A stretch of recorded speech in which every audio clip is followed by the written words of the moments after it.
Maghreb Orient Express, bienvenue à tous. Merci d'être fidèles à MOE. Au programme aujourd'hui, ironie et fraîcheur avec 3 personnalités qui déjouent les clichés au Maroc, au Liban et en Égypte, avec aussi des œuvres qui révèlent des sociétés beaucoup plus complexes qu'il n'y paraît et en pleine évolution. Saëlys est avec nous aujourd'hui. Merci d'être avec nous. Bonjour. Vous êtes chanteuse, vous avez offert au Liban une médaille d'argent aux récents Jeux de la francophonie qui se sont déroulés à Nice, dans le sud de la France. Votre premier album s'appelle Saëlys. On va le découvrir au cours de cette émission. Scarlett Cotten, photographe, bienvenue à vous. Votre dernier projet en cours s'appelle Mektoub, le destin, ce qui est écrit, mais Mektoub avec un C. Et pour cause, vous avez fait un pari, dévoiler les hommes en Méditerranée. Hicham Tahir, écrivain, bienvenue à vous. Vous êtes auteur de Jahabouk le juin, 9 nouvelles pour dévoiler les dessous de la société marocaine. Votre livre a reçu le coup de cœur du jury franco-belge du prix du roman gay 2013. Hicham Tahir, il y a un fait qui ne vous a sans doute pas échappé au Maroc ces dernières semaines. Il s'agit du fameux baiser entre un jeune de 15 ans et une jeune de 14 ans. La photo a été publiée sur les réseaux sociaux. Ils sont du coup poursuivis par la justice marocaine, notamment pour atteinte aux mœurs de la part de mineurs. Une réaction à cette affaire ? Écoutez, visiblement, si un baiser choque, on ne peut qu'imaginer ce que feraient les autres actes qui sont considérés comme étant des gestes plus ou moins sexuels parce qu'ils ont été étiquetés comme tels. Mais si on peut poursuivre l'amour, je pense qu'on a quand même un peu de problème. Un petit problème de... Comment on va dire ça de respect des libertés individuelles ? Ça dépasse les libertés individuelles parce que là, on parle d'un baiser, il n'y a rien de méchant derrière, il y a juste une preuve d'amour. Si là, on ne peut plus exprimer comment on peut aimer, je me demande ce qu'on ferait pour autre chose. Si on condamne des personnes pour des crimes qui sont ridicules et puis qu'on libère d'autres personnes pour des crimes encore plus dangereux. Pas de condamnation pour l'instant. Le procès est ajourné au 22 novembre. Saëlys, je me tourne vers vous. Le Liban est souvent présenté comme un pays, si je peux me permettre le mot, plus avancé en Méditerranée par rapport à certains de ses voisins, comme peut-être certains pays du Maghreb. Est-ce qu'une telle polémique est possible au Liban ? Un garçon de 15 ans qui embrasse une fille de 14 ans et qui publie sur Facebook la photo. D'ailleurs, le photographe du cliché est lui aussi poursuivi par la justice. On peut imaginer une telle situation ? De ce que de mon souvenir, je ne pense pas que ça s'est déjà arrivé chez nous, mais je pense qu'il faut quand même se rappeler que la culture orientale est très basée sur la pudeur. Donc malheureusement, ça ne me surprendrait pas que ça puisse arriver chez nous. Mais c'est vrai que le Liban, on est vraiment entre deux, quoi. On est entre une culture conventionnelle, une culture qui se modernise de plus en plus. Donc je ne serais pas étonnée si ça se passe, mais ça me ferait beaucoup de chagrin. Mais on traduit qu'à Beyrouth, on s'embrasse dans la rue ? Non. Pas tant que ça. Pas plus qu'à Alger ou qu'à Casa ou qu'à Rabat. Non, pas vraiment, non. C'est pas dans nos habitudes. Scarlett Cotten, certains défenseurs de ces deux jeunes disent finalement un baiser vous choque, mais des femmes qui sont harcelées, vous êtes allé en Égypte, c'est une vraie problématique dans ce pays. Là, ça choque moins. En tout cas, on n'en fait pas autant... Ouais, est-ce qu'il faut comparer ces choses-là? Je ne sais pas. Moi, je retiens le mot pudeur et le mot amour, quoi. Je pense qu'effectivement, ce sont des sociétés de la pudeur. Peut-être que dans nos sociétés, on n'en a plus assez. Parce que bizarrement, moi, quand je passe beaucoup de temps dans les pays arabes et que je reviens en Europe, je suis moi-même choquée, des fois, par le comportement des gens dans la sphère publique. Et alors, je me remets en question en me disant « mais ça va pas, pourquoi tu réagis comme ça, finalement ?» Et en même temps, je suis d'accord avec toi, c'est-à-dire que c'est juste une manifestation d'amour mignonne pour des adolescents. Donc ça paraît invraisemblable que ça fasse une histoire qui aille jusqu'en justice, effectivement. Mais du coup, vous, Hicham Tahir, quand vous écrivez, est-ce que vous faites attention à cela, justement, à ne pas déclencher la polémique ? Je vais lire un extrait qui n'est pas le plus saillant, on va dire. Je vous vois sourire. Pour le mariage de Nabil, tu étais fascinante. Ton voile light au rendez-vous avec, en accessoire à la libanaise, tes lentilles de couleur. Fini le temps des lunettes. Maintenant, soyons belles, soyons folles, soyons religieuses et attirantes, très attirantes. Cela ne contredit pas le principe du voile en lui-même, mais on s'en fout. Oui. Mais c'est exactement... comment dire, ce qui est justement ironique dans l'histoire, c'est que c'est une personne qui est président d'une association pour la défense des libertés public qui porte plainte contre deux adolescents. Si on veut lier ça au voile, comment dirais-je Là aussi, finalement, vous dites le voile ne dérange pas, hein, finalement. Vous êtes pour les libertés. Exactement. Quand une personne, pour moi, le voile, si la personne a une conviction derrière, pas pour plaire à une société qu'elle le porte, personne ne portera de jugement. Mais si une personne veut exprimer son amour et et je ne vois pas spécialement ce qui devrait être choquant dans un baiser. On en a vu, je me rappelle quand j'avais 6 ans ou 7 ans, on regardait les séries mexicaines, les baisers, il y en avait par dizaines de milliers. Ils n'étaient pas un peu coupés? Non. Non, pas spécialement, pas forcément. Ou du moins, on comprenait que les deux personnes allaient s'embrasser. C'est ça. C'est une pudeur qui s'est installée récemment et c'est plus qu'une pudeur, c'est plus une hypocrisie. Alors vous dites, tu étais si belle que je n'ai pas pu m'empêcher de faire un montage avec ta photo et celle de Foula. Foula, cette Barbie musulmane, très belle, maquillée et voilée. Pourquoi est-ce que vous avez choisi de raconter des histoires, d'aller dans l'intimité profonde pour raconter finalement ce qu'une société peut avoir de meilleur comme de pire? Écoutez, j'aurais bien essayé de faire un guide du routard, mais ce n'est pas intéressant, ce n'est pas le Maroc qui me représente. Il y en a déjà, rassurez-vous. Je ferai autre chose. Je préfère parler du Maroc qui m'a bercé, le Maroc dans lequel j'ai grandi. Je passais les ruelles, j'ai habité pendant très longtemps dans un quartier populaire où les gens avaient une façon de s'exprimer, une façon de vivre qui était très intéressante. C'est ces personnes-là qui vous interpellaient, qui vous demandaient de raconter leur histoire. C'est tellement rempli d'hypocrisie, d'amour, de haine que c'est fascinant à voir et à c'est là que raconter. ça se joue. Scarlett Cotten, finalement, vous aussi, vous cherchez cette intimité. Hein. Vous avez pris en photo donc des hommes, exclusivement des hommes. C'est un face-à-face intime. Pourquoi finalement choisir un lieu en retrait de la ville, puisque vous vous intéressez à des citadins? Oui, parce que je veux les soustraire de cette pression sociale, justement, pour qu'ils puissent se livrer plus facilement, qu'ils osent se livrer ce qu'ils sont réellement, au fond. Spontanément, naturellement. Spontanément, oui, au plus proche de leur personnalité réelle, au fond. Parce qu'effectivement, dans la sphère publique, ils sont soumis à cette pression sociale, à l'hypocrisie de ces pays où finalement tout est permis mais caché. En fait, je me suis dit que ce serait intéressant d'élargir l'image qu'on a de l'homme arabe ici à l'Ouest, finalement, qui est souvent très stéréotypé, où on voit ces pays sous les feux des projecteurs et où on voit ces hommes toujours dans des situations assez violentes, finalement, de révolution, de révolte, etc. Pour résumer, soyons clairs, il a en gros l'image du méchant, quoi. Hein. Oui, il a accusé du tous les macho, mots, l'homme arabe. du violent, Ouais. voilà, effectivement, de celui qui voile sa femme, etc. Et moi, en voyageant pas mal dans ces pays-là, je me suis dit, mais qui sont vraiment ces hommes, quoi? Et d'autre part, avec la liberté que j'ai moi-même en tant que femme étrangère dans ces pays-là, finalement, je suis entourée d'hommes. Et je me suis dit à un moment donné, mais finalement, personne ne s'intéresse à ces hommes. Tout le monde travaille sur les droits de la femme, ce qui est tout à fait légitime et heureusement, bien sûr. Mais je me suis dit, mais moi, je voudrais savoir un petit peu, au fond, de façon plus... Peut-être aussi d'ailleurs pour mieux comprendre ce que subissent les femmes absolument, aussi. Absolument. Saëlys, quand on est à Beyrouth par exemple ou au Liban, est-ce que vous sentez, vous y retournez, est-ce que vous sentez que l'homme est dans un rôle finalement, qu'il joue un rôle, qu'on est obligé de jouer un rôle à cause de la pression sociale? J'y vis encore déjà. Mais c'est-à-dire que, encore une fois, au Liban, c'est un peu plus développé, je pense, à cause de nos cultures qui sont américaines, européennes et orientales. Mais c'est vrai que, honnêtement, il y a encore la pression d'être une femme dans une société un peu machiste. Il y a encore un sentiment de priorité, de pouvoir peut-être qui doit toujours être donné à un homme d'abord.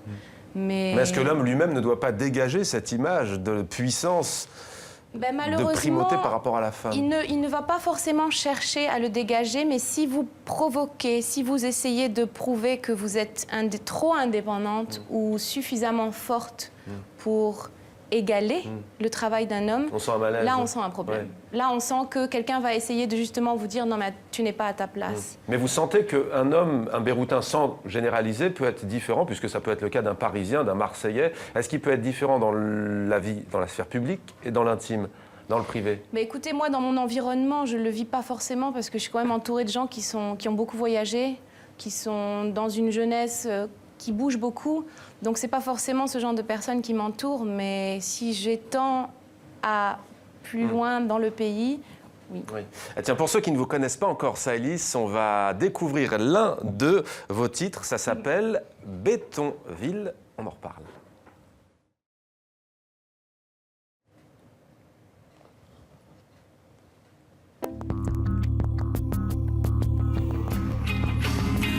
Beyrouth, jadis, un paradis. Te voilà conquise, asservie. Nettoyer, balayer, agresser, les gratte-ciel envahissent. Oh, Bétonville, mission Bétonville. Oh, oh, oh, nana, oh, nana, oh, nana. Bétonville, mission Bétonville. Alors, pourquoi Bétonville, Saëlys? Alors, Bétonville, ça a commencé comment? En fait, je suis très attristée de voir que Beyrouth est en train de devenir une ville de béton. C'est une ville qui était jadis, comme je dis dans la chanson, magnifique, avec une architecture, une histoire, parce que si on connaît un peu le passé du Liban, on sait très bien que le Liban a une histoire très riche et très lourde. Et malheureusement, dans l'architecture de Beyrouth aujourd'hui, c'est beaucoup de maisons rasées, plus de pierres, que des tours en béton. C'est un mini Dubaï, en fait. Mais qu'est-ce qui vous gêne? C'est la mémoire que l'on efface ou c'est justement ce côté trop faux qui consiste à vouloir ressembler à l'Occident, à ce qu'on n'est pas? Ça va de pair. Ça va de pair parce que forcément, quand on efface une identité, on efface sa mémoire. Maintenant, quand on se balade dans Beyrouth, il reste tellement peu d'endroits auxquels on sent le vrai Beyrouth.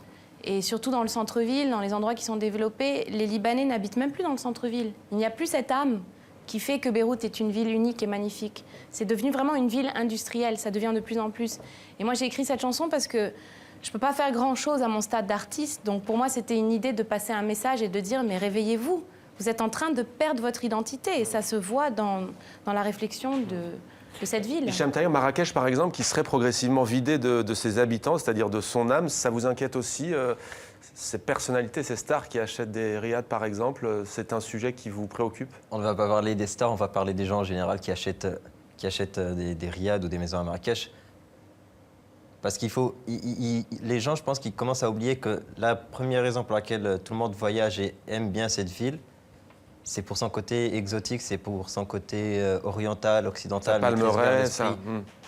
Là, si tout le monde commence à acheter, que les gens partent, parce que tous les gens de Marrakech n'habitent plus au centre de Marrakech, ils habitent plutôt dans les villes d'à côté ou dans les quartiers qui ont été construits justement pour ceux qui ont vendu le riad. Je trouve que Marrakech a perdu son âme. Je vous ai lu sur Internet, vous parlez d'ailleurs de la crise du logement dans l'article que vous avez intitulé « Maghrébi ». D'un appartement qui se vend à prix fort, etc. Je ne sais pas si c'est Marrakech, mais c'est un des fléaux aujourd'hui des sociétés du sud de la Méditerranée, Algérie, Tunisie, Maroc. Écoutez, se loger décemment? Se loger décemment est devenu une très grande problématique, surtout si on n'a pas les moyens, si on ne touche pas spécialement assez pour pouvoir vivre. Et ça, comme le disait Saïli, c'est un problème, on commence à perdre notre identité. Je me rappelle que Kénitra, par exemple, c'était des maisons post-colonialistes et on se rappelle, c'était les Américains qui y habitaient et maintenant c'est juste des immeubles. On parle de Kénitra comme étant un champignon, ça ne pousse juste en hauteur et en béton. On perd notre âme, on perd notre histoire, on perd le charme de la ville en entier. Scarlett Cotten, sur vos portraits, très précisément, il ne s'agit pas, soyons clairs, d'enlever un t-shirt, de le remettre, de mettre un bandana ou autre. Les gens sont spontanés, mais vous essayez, on a l'impression aussi, de saisir un instant d'une société, c'est-à-dire dans ce qu'elle a là aussi de bon comme de moins bon. Ça peut être une tension qu'on peut percevoir dans certaines photos, ça peut être un côté ludique aussi. Ouais. C'est ce que vous avez cherché à faire aussi? L'objectif, c'est de dévoiler les hommes, mais aussi, de fil en aiguille, d'en dire plus sur une société, un univers? Oui, bien sûr, évidemment. C'est une façon de parler de ces sociétés arabes et de les confronter elles-mêmes à une autre image aussi, peut-être, pas seulement ici en Occident. Moi, ma démarche, elle est en fait d'aller vers ces hommes et de les isoler, et de s'isoler en fait avec eux dans un endroit où ils seront, où je pense qu'ils seront plus libres de s'exprimer, puisque c'est un face-à-face intime. Et en même temps, moi-même, je me mets dans une position de vulnérabilité. Donc je pense que aussi ils aiment ce courage et donc peut-être ça les motive à finalement se lâcher eux-mêmes Est-ce que vous avez une anecdote qui vous vient à l'esprit, comme vous faisiez? Ça peut être dans un café, ça peut être dans un... Oui, ça peut être dans un café, hein, bien sûr, bien Ils sûr. se disent pas, elle est étrange cette dame, qu'est-ce qu'elle nous veut, etc. Non, comment ça se passe au début? Comment vous arrivez à les convaincre? Effectivement, au départ, quand j'arrive dans une ville où je ne connais personne, je fais un peu un casting sauvage dans la rue, c'est-à-dire que je peux tout à fait repérer quelqu'un, le suivre, essayer de l'aborder et lui expliquer un petit peu ma démarche. Voilà, que je suis photographe, je fais un travail sur les hommes, alors on me demande pourquoi, donc j'explique un petit peu. En général, quand je leur dis que parce que ce sont les grands oubliés, qu'on ne s'intéresse qu'aux femmes, aux droits de la femme, ils sont assez contents. Donc, alors, il arrive qu'il y en ait qui refusent, peut-être par timidité, etc.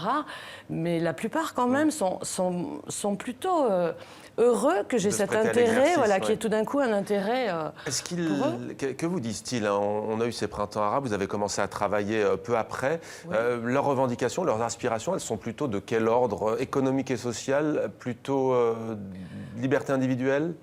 Oui, enfin, c'est ces trois choses à la fois, mais je pense que ça part quand même effectivement d'une recherche d'une plus grande liberté individuelle, oui, bien sûr.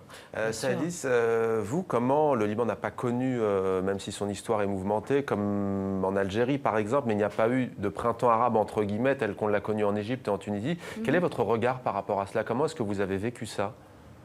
Le fait qu'il n'y en ait pas eu.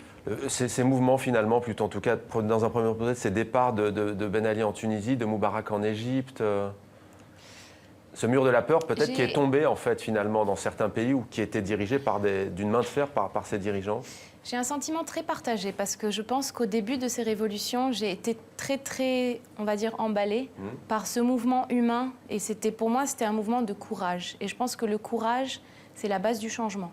Quand on a le courage de prendre son destin en main et de dire non, je ne veux pas de ça, c'est vraiment le début d'un changement de l'histoire. Mais malheureusement, ce qui me fait mal, c'est de voir que le résultat de ces changements ne sont pas toujours à la hauteur des espérances. Parce que c'est pas facile de faire le suivi d'une révolution. Derrière une révolution, il y a un pays à récupérer, à remettre en place avec des changements de structure. Et c'est là où j'ai mal au cœur avec ces révolutions. Et je pense que, honnêtement, le peuple libanais cherche un changement et veut une amélioration, mais je ne pense pas qu'il est prêt. Je ne pense pas qu'au fond de lui, il est prêt à accepter le fait de laisser aller, de perdre quelque chose pour se retrouver à nu et de dire il faut reconstruire. Sinon, il l'aurait fait. Hicham Tahir, le Maroc a connu des manifestations au début, bien entendu. Très vite, le roi Mohamed VI a annoncé une série de réformes qu'il a engagées. Quel est aujourd'hui votre état d'esprit? Est-ce que vous dites nous ne sommes pas en révolution, mais en évolution plus? Je ne sais pas si on est en évolution ou en révolution, mais ce qui est sûr, c'est qu'il y a beaucoup de choses à faire encore au Maroc. Et il y a une démocratie qui... C'est un pays qui se veut démocratique, mais je ne sais pas si les gens ont bien saisi le terme démocratie pour pouvoir l'appliquer. Revenons encore à l'exemple du baiser. Si c'est de la vie privée, ça va de la sphère privée, parce que ce sont deux adolescents qui se sont embrassés, qui ont publié leur baiser sur leur profil Facebook. Et pourtant, on a trouvé le moyen de... En même temps, Hicham Tahir, on n'a pas eu le même cas en France, mais on a aussi des sujets très sensibles. Le conservatisme, il existe aussi dans le côté nord de la Méditerranée. On l'a vu en France avec le débat sur le mariage pour tous, ça a fait un sacré débat. Il y a un retour du conservatisme partout dans le monde, finalement. Exactement, donc... et je pense que le problème, c'est que on essaye de cacher l'individu dans une société, alors qu'on devrait laisser l'individu s'exprimer par soi-même. Parce que une société, c'est plusieurs individus qui aident à sa construction. Et si on essaye sans mettre d'étiquette aux gens? Sans mettre d'étiquette. Il y a un passage d'ailleurs où vous dites, à vrai dire, une des personnages, à vrai dire, on ne s'était jamais considéré comme étant des homosexuels. Être homosexuel impliquait que je devais être attiré par les femmes, mais je ne l'étais pas, aussi difficile de le croire, je ne l'étais pas, j'étais attiré par Rislan et Rislan seule. Elle me confirmait la même chose, ni les garçons, ni les filles n'étaient sa tasse de thé. La question n'est pas de savoir si on aime les filles et les garçons, c'est de s'aimer, c'est ça? S'aimer, c'est très... c'est un message positif, on va dire, mais après, il y a toujours une étiquette derrière pour essayer de remettre chacun dans sa place. Mais je pense que l'individu a encore du chemin devant lui, parce que si on n'accepte pas qu'il y ait des personnes différentes, qu'elles soient homosexuelles, qu'elles soient musulmane, qu'elle soit athée, qu'elle préfère porter le voile ou justement montrer ses cheveux, si on n'accepte pas que chacun est différent de l'autre et qu'on vit justement pour soi-même, je ne sais pas si on pourra si on pourra évoluer un jour où... Demander à une femme de retirer son voile en Occident, en France, par exemple, pour vous, c'est du même acabit que de poursuivre en Exactement. justice de jeunes qui s'embrassent? En tout cas, ça vous choque? Ça me choquerait dans le sens où si cette personne est convaincue que c'est... Là, elle trouvera son repos, là, elle trouvera sa liberté. Et qu'on lui impose quelque chose d'autre. Et après, c'est un débat tellement mitigé, tellement... On peut pas spécialement se prononcer sur ça. Vous explorez aussi, Scarlett Cotton, à travers certains de vos travaux, cette question finalement de l'orientation sexuelle, si je puis dire. Pourquoi ce choix? C'est-à-dire lorsque je montre par exemple des hommes homosexuels dans les pays arabes. Bah, justement... Vous le savez, nous on ne le sait pas forcément, c'est pas parce qu'on paraît Oui, féminin non, sur parce une que photo qu'on parce que l'aime. je ne travaille pas sur l'homosexualité, je travaille sur les hommes. Maintenant, dans ces hommes, il y a également diversité, des homosexuels, une diversité. Et je trouve très courageux de la part de ces hommes de faire passer ce message, de se montrer tels qu'ils sont, c'est-à-dire de montrer leur part de féminité quand elle existe et quand ils sont homosexuels, pour moi, est une victoire que je veux dire que c'est pour eux-mêmes. Et je pense que peut-être c'est parce que je suis une femme étrangère qu'ils peuvent avoir cette liberté avec moi. Juste sur la question des printemps arabes, Hicham Ter est de suite revenu donc, sur l'affaire du baiser en disant finalement ça prouve qu'on n'a pas avancé tant que ça. Vous, quel est votre regard? Vous êtes allé en Égypte, l'Égypte connaît des moments très difficiles, pour certains voire un net recul avec les militaires au pouvoir. Vous, est-ce qu'aujourd'hui c'est un sentiment d'optimisme qui vous anime ou justement est-ce que vous êtes un peu dans le regret quand même? J'ai toujours un sentiment d'optimisme sur ces révolutions parce que je pense qu'en Égypte, ils me disaient tous mais on continue le combat, la révolution n'est pas terminée. Elle est juste en train de se faire. Alors, il y a un pic au départ, effectivement, du mouvement qui se met en place, mais elle continue, cette révolution, partout. Donc moi j'ai beaucoup d'espoir parce que tous ces jeunes que je rencontre, cette jeune génération citadine qui se bat pour ses droits, pour plus de liberté, pour une démocratie, elle continue à se battre. Ça allait sur la Syrie qui est un pays voisin, s'il y a bien un pays qui vit les choses de manière très profonde, c'est le Liban, pays voisin, pays historiquement attaché à la Syrie pour le bien mais pour aussi des choses plus douloureuses. Sur la Syrie, votre sentiment? Désarroi. J'ai moi-même des amis syriens et c'est très difficile parce que les relations passées entre la Syrie et le Liban ne sont pas du tout harmonieuses. Donc je ne peux pas vous mentir. Mais moi, personnellement, je ne prends pas parti politique. Je suis une artiste. Donc je vois toujours le côté humain. Le désarroi. Et du côté humain, c'est une catastrophe humaine. Pas seulement parce que nous sommes envahis de réfugiés et que forcément ça va avoir un impact économique sur mon pays, mais ces gens-là, ils sont obligés de fuir leur pays. La tragédie et la détresse humaine du peuple syrien. Merci beaucoup à tous les trois d'avoir participé à Maghreb Orient Express. On salue toutes celles et tous ceux qui nous suivent aux quatre coins du monde chaque dimanche. Et on va terminer en musique avec Saëlys qui nous interprète a cappella un tango à Beyrouth. À dimanche prochain. Vos commentaires, vos réactions sur les réseaux sociaux, c'est à vous Saëlys. Toi, mon ami, toi, mon amant, toi, mon ami, il fut un temps. Toi, mon amant, toi, mon ami, toi, mon amant d'une nuit. La beauté tendre de nos étés, tes mensonges l'ont sali.